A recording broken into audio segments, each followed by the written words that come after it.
Moi c'est un soldat, ma balancé. Moi c'est un soldat, ma résisté, ma vie m'est tombée, l'orage m'est fondé. Moi c'est un soldat, jusqu'à la fin. Mesdames, Messieurs, bonjour. Bonjour ou bonsoir, voulais-je dire. Je ne sais pas à quel moment que vous suivez cette émission. Nous avons une occasion d'être encore une fois avec des éminents hommes dédiés, serviteurs dédiés de l'église dédiée indépendante de la Porte Étroite. C'est une église qui se retrouve également ici à Goma, mais j'aurais voulu d'abord que le pasteur Amel Lafleur, qui en est responsable et apôtre général, puisse d'abord nous dire l'historique de cette église et sa localisation. Pasteur. Merci, chers journalistes. Nous saluons tous les auditeurs et téléspectateurs de la radio TV Michapi, Voice TV, qui se trouve en Congo, là où nous sommes. Et nous saluons aussi tous nos auditeurs qui nous écoutent partout dans le monde. C'est un plaisir pour nous d'être ici, dans cette émission spéciale, avec ces journalistes, ces professionnels, juste pour vous parler un peu de notre visite ici à Congo. Oui, est-ce que vous pouvez nous donner l'histoire, une petite histoire de cette église? De cette église à Congo ou bien de la mission? La mission au niveau mondial. La mission au niveau mondial. Je trouve que c'est une grande mission. Oui, c'est une grande mission par la grâce de Dieu. Normalement, je ne suis pas le pionnier, le fondateur, le pionnier de cette mission.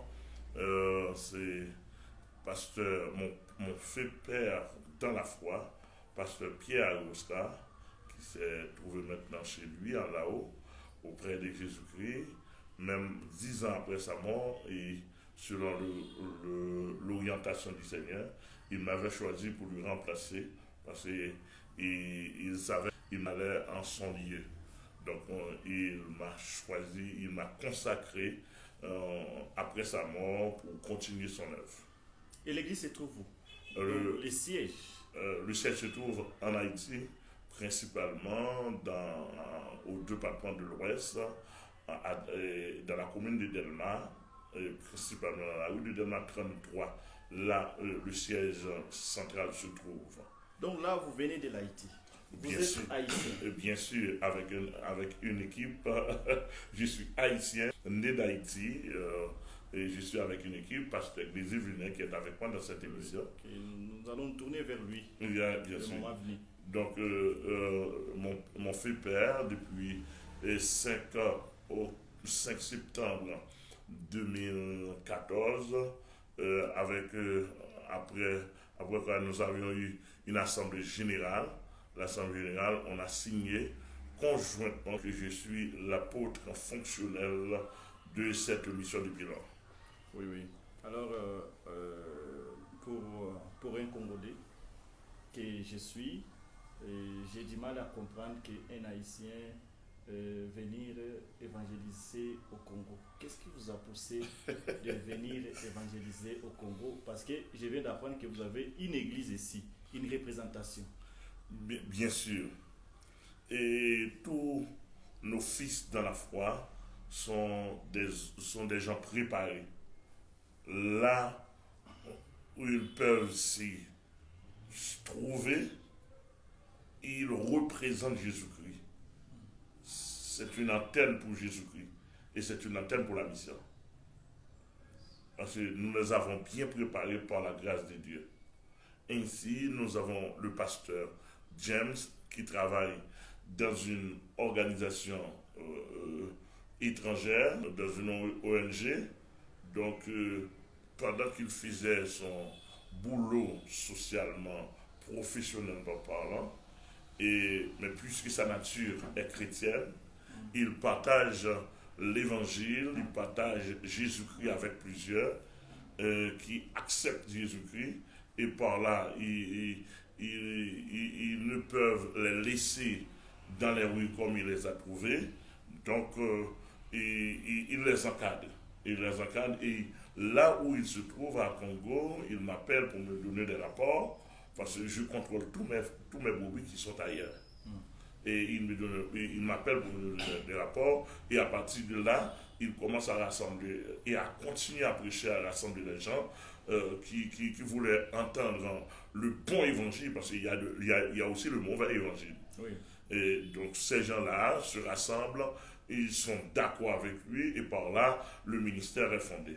Et moi, je suis venu pour mettre du sceau, et pour mettre l'onction, pour légaliser spirituellement, ministériellement ce ministère. Oui, l'évangile, pasteur, vous l'avez dit, et vous savez que l'évangile aujourd'hui est émaillé de beaucoup d'irrégularités. Les autres cherchent à s'enrichir là-dessus. Il y en a qui prêchent pour leurs propres intérêts, qui ne pensent pas aux brebis, comme vous venez d'évoquer aussi les brebis. Alors, quel est l'évangile que vous apportez aux Congolais? Parce que vous venez de dire là qu'il y a une différence, il y a différents évangiles. Quelle est la vôtre? Bien sûr, c'est une très belle formulation. Oui, il y a, d'après ce que nous constatons, moi et aussi plusieurs qui sont avisés, nous constatons qu'il y a plusieurs évangiles. Mais il n'y a qu'un seul vrai. Et moi, personnellement, par mes études spirituelles, bibliques et théologiques aussi, et dans la pratique ministérielle, j'ai pu constater, je me fais confiance par la grâce de Dieu que je prêche le bon évangile. Le bon évangile, dans la réalité, premièrement, présente Jésus-Christ et Jésus-Christ seul, sans mélange. Le bon évangile parle de la mort, de la venue de Jésus-Christ, de son ministère pendant les 3 ans, de sa mort, de son ensevelissement, de sa résurrection, de son retour bientôt. Le bon évangile. Maintenant, nous qui sommes des colporteurs de l'évangile, nous avons des règlements. Nous avons des règlements, nous avons des méthodes strictes, nous avons notre manière à présenter cet évangile. Si la façon dont nous devons présenter l'évangile n'est pas ainsi, donc cet évangile-là est faux. Premièrement, lorsque nous présentons le bon évangile, Jésus-Christ doit être glorifié. D'abord, c'est pour la glorification de Dieu. C'est un évangile qui tourne autour de la gloire de Dieu. La gloire de Dieu en Jésus-Christ. En Jésus-Christ, son Fils. Yes. Et aussi sans mélange. Sans mélange. Sans mélange. Et lorsque vous parlez de mélange, qu'est-ce que vous voulez dire? Merci. Il ne faut pas y avoir de mystique dans cet évangile. Il ne faut pas y avoir d'autres doctrines, d'autres sectes pernicieuses. Il ne faut pas y avoir de la profanation. D'accord? Parce qu'on peut être pasteur et franc-maçon à la fois. Ça, c'est vrai. Ils sont nombreux ces derniers temps. Ah oui, ils sont nombreux. Ils sont nombreux, malheureusement. On ne peut pas être un pasteur et en même temps vous vous accouchez à des gris-gris. Est-ce que vous me comprenez? Très bien. On ne peut pas être un pasteur et puis en même temps un polygame. Avoir une femme. Oh, l'obligation biblique. Une seule. Une seule. Et on se marie bien. On doit se marier bien. Un mariage officiel, donc. Un mariage spirituel et officiel. Est-ce que vous me comprenez? Très bien, pasteur. Donc, le pasteur ne doit pas être un collecteur. Non. Le pasteur doit être un investisseur. Le pasteur, sa mission, c'est d'investir dans les brebis. D'accord? Le pasteur ne doit pas être un collecteur. Ça s'appelle des directeurs de marché. Si vous faites seulement des collectes, comme du business. C'est une entreprise. Pour lui, c'est une entreprise. C'est là où il vit de son entreprise. Il vit de son entreprise là. Non, l'appel pastoral, l'appel au ministère n'est pas ainsi. Jamais. Et moi, j'ose lui dire à tout le monde qui m'écoute, qui nous écoute là, je suis un pasteur mondial par la grâce de Dieu. Donc, je suis direct et je sais ce que je dis par la grâce de Dieu. Donc, normalement, un pasteur ne doit pas se servir du ministère pour s'enrichir au détriment, appauvrissement des autres. Non. Moi, je suis pasteur il y a près de 20 ans. Ah bon? Et jusqu'à présent, je ne suis pas un homme riche. Et je n'ai pas d'argent. Vous n'avez pas d'argent? Non. Mais vous êtes quand même venu de l'Haïti au Congo. Ouais, on se sert de l'argent. C'est un long voyage. C'est un long voyage. Je ne retiens pas de l'argent pour moi-même. Mais je dépense toute cette somme-là pour l'œuvre du Seigneur. Pour la gloire du Seigneur, accompagné de mes fils et de mes ministres dans le ministère. Merci, pasteur. D'accord? Parce que normalement, je pourrais être bien riche, comme plusieurs pasteurs m'écoutent là dans le monde, mais ce n'est pas là mon choix. Je choisis d'être riche dans le Seigneur. Et le Seigneur m'a fait un homme puissant. Et partout où je puisse me trouver, je domine les forces invisibles. Amen. Je vais revenir à vous, pasteur. Nous avons aussi le pasteur Glésilé Villeneuve. Bonjour, pasteur. Bonjour, mes salutations vont à l'endroit de tous les chrétiens dans le monde entier qui sont déjà prêts, non seulement pour l'enlèvement de l'Église et le retour glorieux de Jésus-Christ. Je tiens aussi à saluer tous les spectateurs de Mishapi Voice TV. Yesu ni Bwana. Merci. Qui veut dire Jésus est Seigneur. Seigneur. Oui. Alors, pasteur, est-ce que vous croyez au miracle? Oh, je crois énormément, profondément au miracle, parce que notre Seigneur Jésus-Christ était venu non seulement pour sauver les gens qui étaient enchaînés entre les mains de Satan, et partout où il se trouvait, il n'aurait pas cessé d'opérer des miracles pour sauver les gens qui étaient aveugles, les gens qui étaient aux prises de l'ennemi. Il a ressuscité des morts tels que Lazare après 4 jours. Je crois au miracle. Mais de nos jours, certains miracles ne viennent pas de Jésus-Christ.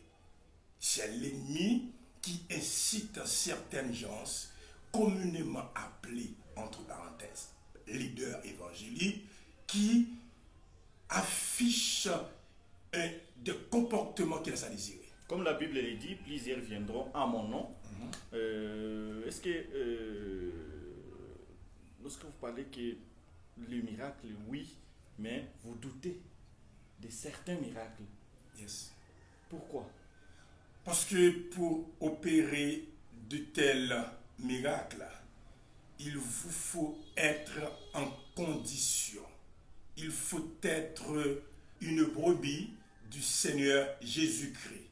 Les gens qui opèrent des miracles, vous devez refléter l'image réelle de Jésus-Christ dans votre vie. Vous pouvez être un leader influent, mais votre vie vous condamne. Vous portez de fruits mauvais. On reconnaît l'arbre par son fruit. Yeah. Par contre, opérer des miracles au jour le jour ne veut pas dire de grandes choses pour moi si vous n'êtes pas ancré, accroché, demeuré en Jésus-Christ. Donc, la sainteté. La sainteté. il faut mener une vie de sainteté, une vie de sanctification, comme Jésus l'a fait pendant son parcours terrestre. Il a mené une vie qui ressemblait à celle de son Père. Tout ce qu'il faisait sur terre projetait l'image de son papa. Et c'est ce que notre apôtre lui-même, le Seigneur, lui a donné une mission. J'ai 28 ans à côté de lui. Et ce qu'il a dit, je vois pendant ces 28 ans, c'est ce qu'il pratique. Sa femme pratique, ses enfants aussi, il les pratique. Nous qui sommes ses disciples, nous qui sommes ses serviteurs, nous faisons la même chose. Vous avez vu la main du Seigneur. Oh oui, sur, oh l'apôtre. oui. Et le pasteur qui reste gravé dans ma vie, c'est lui qui m'influence à servir Jésus-Christ. J'aimerais bien dire aux téléspectateurs, aux auditeurs qui nous écoutent partout, notre vie est une vie ouverte. Yes. Je ne dois pas avoir une voiture sans que mes collaborateurs les plus proches Ne savent pas où l'origine de la la voiture. voiture. Je ne possède rien sans Donc, vous gérez dans la transparence. Transparence. C'est Ce une qu'on très bonne appelle la chose, transparence. Ce sont des qualités qu'on ne trouve pas, excusez-moi de le dire, parmi beaucoup d'hommes dédiés ici chez nous. Alors, pasteur, Est-ce qu'ils sont vraiment des hommes de Dieu? Parce que pour être un homme de Dieu, c'est la question que j'allais vous poser. Comment peut-on maintenant reconnaître un homme de Dieu? comment peut-on reconnaître maintenant un homme de Dieu? Parce que vous savez, les brebis sont égarées, dispersées, parce qu'il y en a qui tombent entre des mauvaises mains. Est-ce que vous me permettez Vous avez la parole, pasteur. de vous lire un verset? Merci beaucoup. Oh, merci. Si nous pouvons aller avec les Écritures, quelqu'un pour donner la Bible au pasteur. Et dans le chapitre de 1 Timothée, chapitre 6, yes, vous allez pouvoir justifier ce qu'un homme, ce qu'est un homme de Dieu. Pas d'après la pensée humaine, pas d'après la pensée sociale, mais d'après la Bible. D'après la Bible. Comment D'après les quelqu'un peut Saintes être, Écritures. d'après les Saintes Écritures. Oui.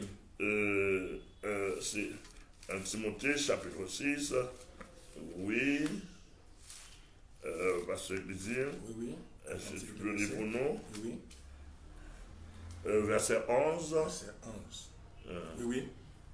Pour toi, homme de Dieu, fuis ces choses. Fuis ces choses. Et vous voyez là, grammaticalement, ces choses, ça s'écrit C-E-S. Yes. Adjectif démonstratif. Maintenant, il faut pouvoir lire les versets précédents pour pouvoir comprendre, bien et saisir ces choses. On peut y aller. Donc, si vous le permettez. donc oui, on peut lire à partir du verset. Oui. À partir du verset 6. Ok. C'est en effet une grande source de gain que la piété avec le contentement. Car nous n'avons rien apporté dans le monde. Il est évident que nous n'en pouvons rien emporter. Ok. Si donc nous avons la nourriture et le vêtement, cela nous suffit. Est-ce que vous voyez? Si donc nous avons la nourriture et les vêtements, cela nous suffira. Cela veut dire que nous ne devons pas nous mettre à rechercher continuellement la richesse. Nous devons c'est même de faire l'impossible pour gagner de l'argent, s'enrichir, se construire des maisons, s'acheter des belles voitures. Cette anti-biblique faire des sacrifices. En fait, oui, ça nous amène jusqu'à ce que vous avez parlé. La Bible est claire.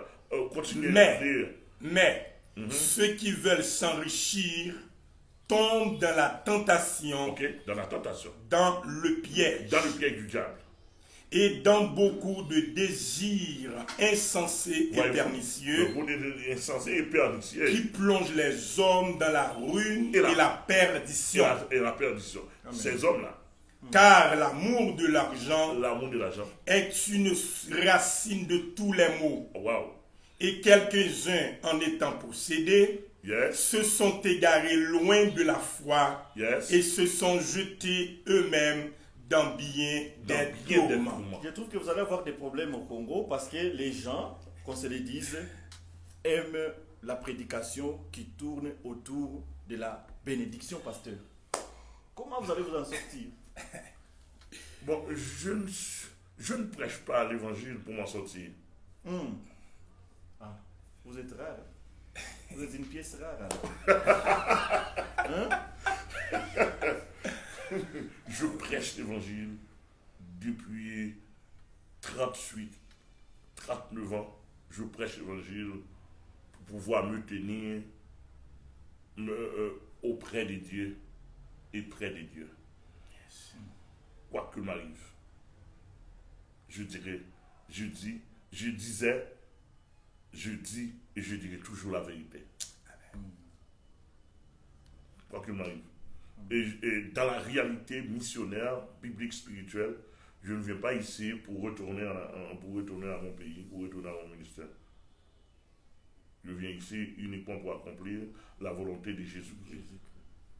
Si je retourne gloire à Dieu, je ne retourne pas gloire à Dieu. Maintenant, permettez-moi de vous lire les caractéristiques d'un homme de Dieu.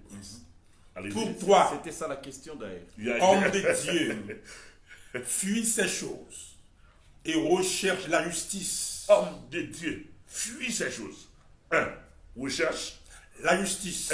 Est-ce que vous avez en français, lorsqu'on parle de recherche, c'est chercher continuellement, Continuellement. sans arrêter. Continuez à chercher. C'est continuer à chercher une perpétuelle Sans recherche.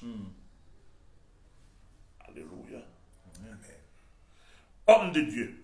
La Bible, ce qu'a dit le grand apôtre Paul. Yes. Pour toi, homme de Dieu, fuis ces choses. Lorsque nous allons dans le contexte de ce passage, ces choses veut dire l'esprit de richesse, Yes. vouloir s'enrichir n'importe comment, avoir de l'amour de l'argent, et avoir l'esprit, et tomber dans la tentation, etc. C'est ça qu'on appelle ces choses. Il dit pour toi, homme de Dieu, recherche la justice. La justice. 1. La justice. 2. La piété. La piété. Si la vie de quelqu'un n'est pas droite, il n'est pas un homme de Dieu. Amen. La piété. Alléluia. Ensuite, La foi. la foi. La foi, lorsqu'on parle de la foi, pas quelqu'un qui commerce avec la foi. Ce qu'on dit, la façon dont on détermine la foi. Non. La foi dans la réalité, c'est un thème assez spirituel. C'est quelqu'un qui s'attache à Dieu, Yes. à Jésus-Christ, quelles que soient les conditions, quelles que soient les circonstances, quels que soient les moments, il s'attache dans la fidélité spirituelle avec Dieu. Alléluia. C'est ça ce qu'on appelle la foi. Yes. Ok. Bon nombre de ceux qui se disent j'ai la foi, non, ce sont des menteurs. Ce sont des menteurs. Parce que avoir de la foi, on ne peut pas rentrer dans des compromissions vraiment odieuses. Et puis on dit qu'on a la foi. La foi ne se contredise pas avec la réalité spirituelle. Amen. Allez-y. L'amour. L'amour. La. Lorsqu'on parle de l'amour, c'est toute une étude, une gamme d'études. Yes. L'amour. L'amour pour Dieu, l'amour en Dieu, l'amour pour les autres. Yes.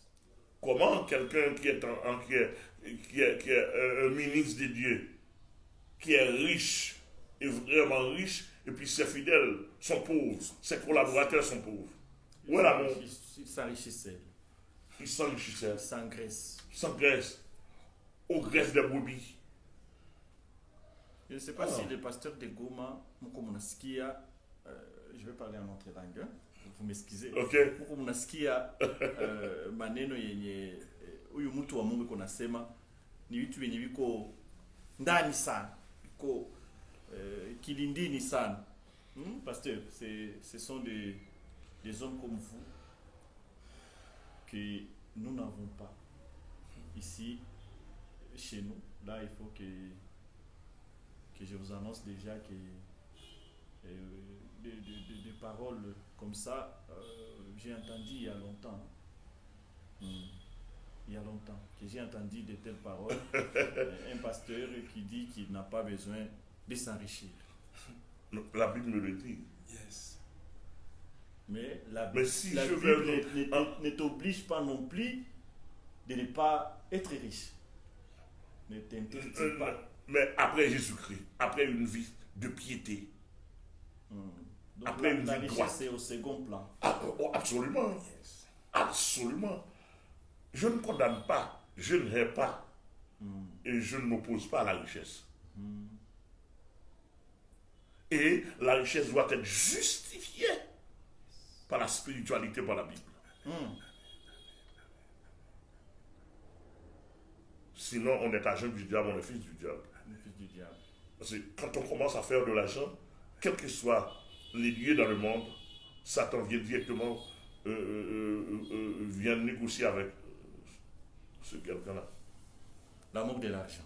Allez-y. La patience. Ça fait 4. La patience. La patience aussi patience vient s'ajouter. Yes. C'est quoi la patience spirituelle?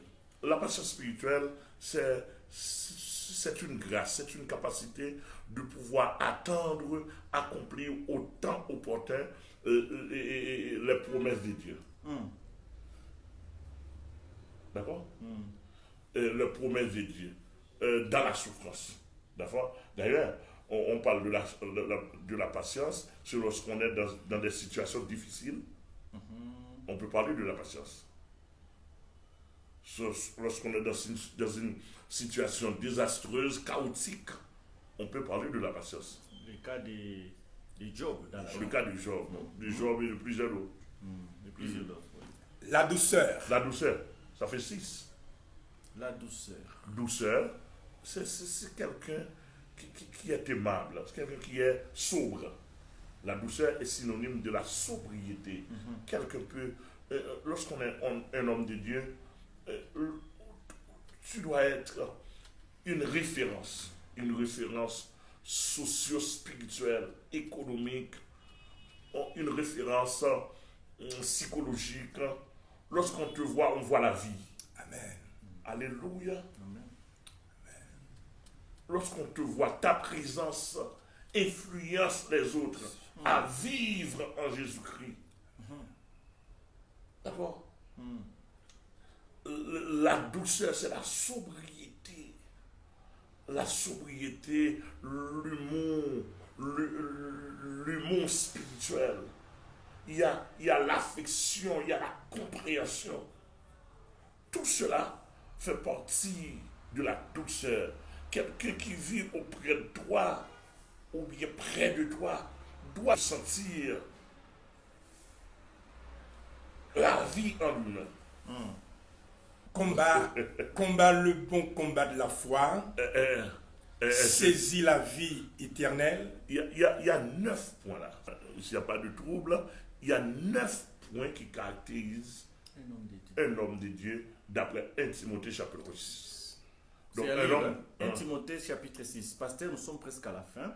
J'aurais voulu que vous puissiez placer un mot à la population de cette ville, la ville de Goma. C'est une ville chrétienne. Ils sont nombreux de chrétiens. Religieusement parlant? Religieusement. Oui. Si on se réfère aux normes, parce que je trouve que ça risque d'être compliqué. Ils sont nombreux ici, mais il y en a qui ne savent pas où mettre la tête. Parce que déçus par les soi-disant hommes de Dieu.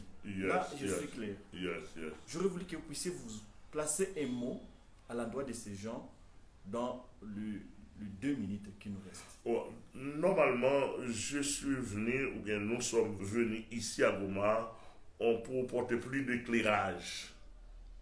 Parce que les gens sont dans les ténèbres. Même ceux qui sont à l'église sont dans les ténèbres. L'esprit de ce monde envahit l'église et met l'église dans une situation chaotique.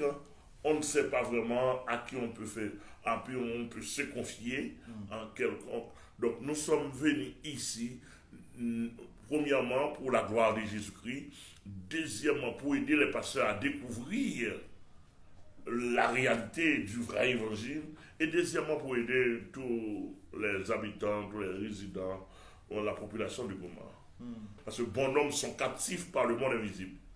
Par exemple, hier, nous avons commencé à chasser les démons, à délivrer beaucoup de ceux qui sont captifs, et les démons sont manifestés. Sont manifestés. Et chassés. On les a chassés. Et les gens ont réussi leur délivrance. Des avocats, il y avait un avocat qui est notre Boubi, un Congolais, etc.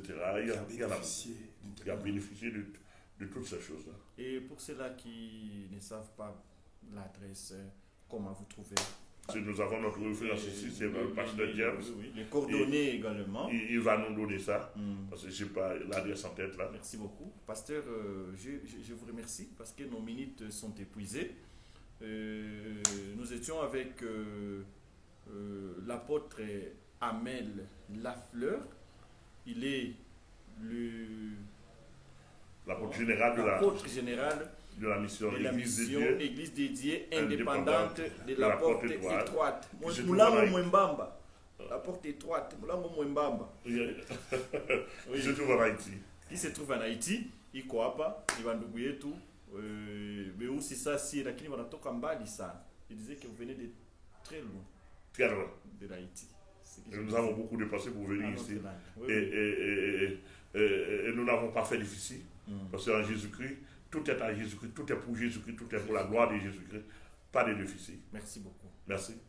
Pasteur Glésil, un mot de la fin. Je remercie le Seigneur Jésus-Christ qui nous a accordé cette grande opportunité d'être ici au Congo, plus particulièrement dans la province de Goma. Et nous venons apporter la vie à tous les habitants, à toute la population de Goma. Et je crois que notre séjour ici vous apporterait la vie, la délivrance, la victoire pour l'éternité bénie. Merci beaucoup. C'est ici que nous mettons un terme à cette émission avec l'homme de Dieu, l'apôtre Amel Lafleur. Je vous souhaite de passer des moments agréables avec Michapi, Vestivi.